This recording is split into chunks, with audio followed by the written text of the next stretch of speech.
लेकिन जब आप इस तरह के गाने गाती हैं मामा जी के पक्ष में, तो आप लोगों के ऊपर आरोप लगते हैं कि आप सरकारी कवि हैं। हाँ, मैं इंतजार कर रही थी कि ये शब्द कब आए। अच्छा, एक बात मैं जरूर कहना चाहूंगा, मैं बहुत, अब तो मैं सच बता रही हूं, जैसे देश में कुछ भी चल रहा है, कुछ भी, कोई यदि पत्रकार ऐसी कोई बात कह दे कि जिसमें उनका चेहरा साफ साफ दिखा दे, तो उस दर्पण को तोड़ देना चाहते हैं लोग। देश में कुछ भी चल रहा है, हाँ, मुझे सरकारी कवि कह देते हैं।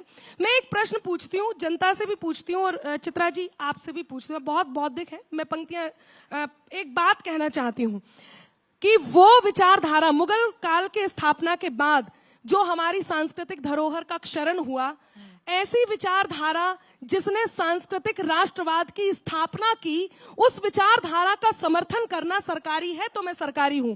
भगवान श्री राम के ऊपर प्रश्न उठाया गया, भगवान श्री राम को काल्पनिक बताया गया, उनको जवाब देना, जिस विचारधारा ने कहा उस विचारधारा का समर्थन करना यदि सरकारी है तो मैं सरकारी हूं।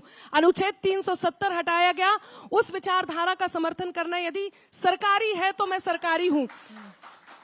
भगवान श्री राम का मंदिर का निर्माण हो रहा है, जिसके लिए हर डिबेट में हम न्यूज चैनल्स पे देखते थे, एक ही प्रश्न किया जाता था, कब होगा, कब होगा, कब होगा। आज इस युग में अयोध्या में भगवान श्री राम का मंदिर का निर्माण हो रहा है। यदि उस निर्माण के समर्थन की विचारधारा का समर्थन करना सरकारी है तो मैं सरकारी हूं।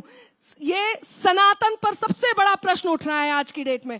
वो सनातन जिसे डेंगू और मलेरिया बीमारी कह के उसे खात्मा की करने की बात की जा रही है, उस सनातन का समर्थन करने वाली विचारधारा का समर्थन करना यदि सरकारी है तो मैं सरकारी हूं, तो मैं सरकारी हूं। भाई, दर्शकों को लेकर तो मैं बड़ा कंफ्यूज हो गई।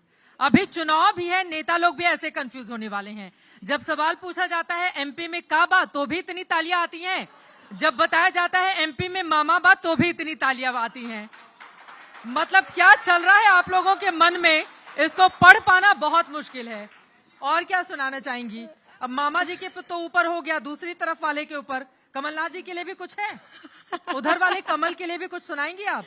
देखिए, मैं किसी से कुछ ऐसे नहीं कहना चाहती, मैं केवल एक बात कहती हूँ, एक बदलाव जो मुझे देश में दिखाई दिया, उस बदलाव का मैं समर्थन करती हूँ। और वो बदलाव है कि खुद की खातिर जीते थे, अब देश पे मरना सीख गए। खुद की खातिर जीते थे, अब देश पे मरना सीख गए। मझधारों में कफन बांधकर लोग उतरना सीख गए, और कल तक जुगनू तक भी हमको धमका देते थे, पर अब हम सूरज से आंख मिलाकर बातें करना सीख गए। हम सूरज से आंख मिलाकर बातें करना सीख गए। और चित्रा जी, एक बात मैं कहना चाहूंगी, जो लोग सनातन को खत्म करना चाहते हैं, मैं उनसे जरूर एक बात कहती हूँ, और मैं मेरे दम में कहना चाहूंगी, और मैं ये जानती हूँ, जो आपने अभी कमलनाथ जी की बात की है, तो मैं इतना, कमलनाथ जी ने भी बाबा बागेश्वर को बुलाकर बिल्कुल कार्यक्रम करवाया है। हाँ, हनुमान मंदिर भी बनवाया है छिंदवाड़ा में। जी बिल्कुल। इसीलिए उन्होंने ये भी कहा है कि जिस देश में अगर बहुसंख्यक हिंदू आबादी है तो वो हिंदू राष्ट्र है। हाँ, तो मैं उनसे ये अनुरोध करूंगी कि यदि उन्होंने इतने अच्छे कदम उठाए हैं, तो सनातन पर जिस प्रकार की उंगली उठाई जा रही है, कम से कम उस बंधन को, जिस बंधन में सनातन को डेंगू और मलेरिया और पता नहीं कौन कौन सी बीमारियां कह करके उंगली उठाई जा रही है, कम से कम उसका विरोध जरूर करें यदि उन्होंने इतना कुछ किया है तो। और वो बहुत जरूरी है। लेकिन सनातन को मिटाना इतना मुश्किल, इतना आसान नहीं है, बहुत। और मुश्किल क्या, सनातन मिट ही नहीं सकता। मैं पंक्तियां निवेदित करती हूँ, सुनिएगा। सुनाइए सुनाइए। कि परम सत्ता से संचालित ये शासन मिट नहीं सकता, परम सत्ता से संचालित ये शासन मिट नहीं सकता। अमरता दे मनुज को जो वो दर्शन मिट नहीं सकता, अमरता दे मनुज को जो वो दर्शन मिट नहीं सकता। न जाने मिट गए कितने मिटाने का लिए सपना, न जाने मिट गए कितने मिटाने का लिए सपना। अमर है जो युगों से वो सनातन मिट नहीं सकता, अमर है जो युगों से वो सनातन मिट नहीं सकता, अमर है जो युगों से वो सनातन मिट नहीं सकता। ये तो हो गई सनातन की बात, लेकिन आपसे भी ये पलट के सवाल पूछा जाता है कि जहां जहां बीजेपी की सरकार है उसकी उपलब्धियों को लयबद्ध करके आप आ जाती हैं सुनाने के लिए, बिल्कुल, जहां पर बाकी विरोधी दलों की सरकार है वहां की उपलब्धियां आपको नजर नहीं आती हैं क्या? हाँ बिल्कुल, ये बात आपकी बिल्कुल सही है। और मैंने अभी थोड़ी देर पहले ही इस बात का उत्तर भी दिया और मैं फिर उस बात को कहती हूँ कि वो बात, वो विचारधारा जिससे मेरा, देखिए हम भी इस समाज का हिस्सा हैं, हम भी वोट देते हैं और सरकार के किए हुए कार्यों का हम पर भी उतना ही प्रभाव पड़ता है जितना और लोगों पर पड़ता है।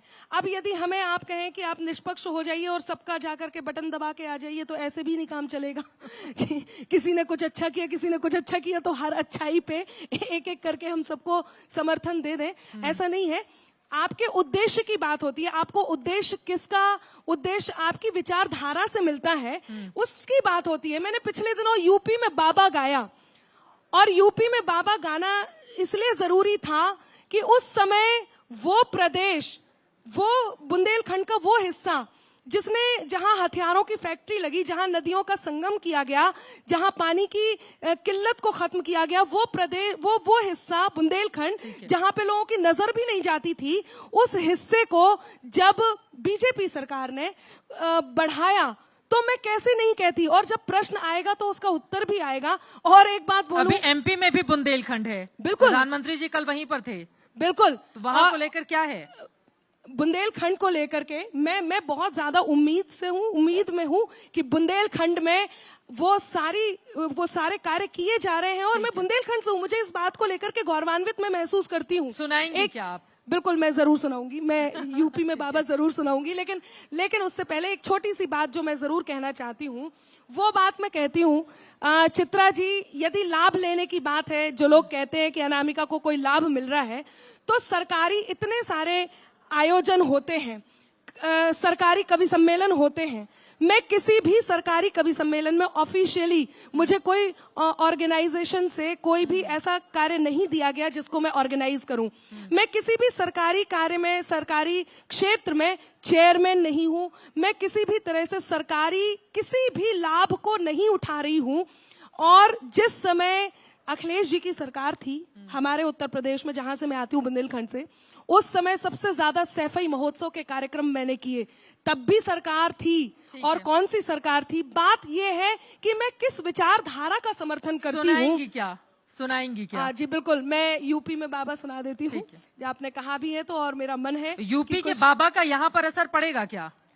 जी देखिए, जिस शासन से सब प्रचालित हो रहे हैं, जिससे प्रसारित हो रहे हैं, और जहां एक डोर बंधी हुई है, जिस विचारधारा को हर उस राज्य में पहुंचाया जा रहा है, जो अलग अलग राज्यों में जिस विचारधारा को पहुंचाया जाना चाहिए, जिसका समर्थन करने के लिए अनामिका हर उस जगह पहुंच जाती है, तो उसके समर्थन के लिए, उस एक बिंदु के समर्थन के लिए मुझे लगता है हर उस स्थान पर प्रभाव पड़ेगा। क्योंकि बुलडोजर जब उत्तर प्रदेश में चल रहा था, उसके बाद एमपी में भी कई जगहों पर चलना शुरू हो गया, तो माना यही गया कि दरअसल योगी जी का इफेक्ट आ गया है मध्य प्रदेश में। बिल्कुल, कि नीति नियम और नैतिकता का मर्म सियासत में होता, नीति नियम और नैतिकता का मर्म सियासत में होता, राम सरीखा राजा हो तो धर्म सियासत में होता।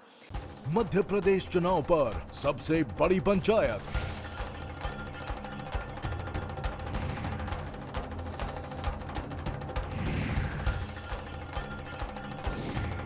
15 सितंबर दिन भर सिर्फ आज तक पर।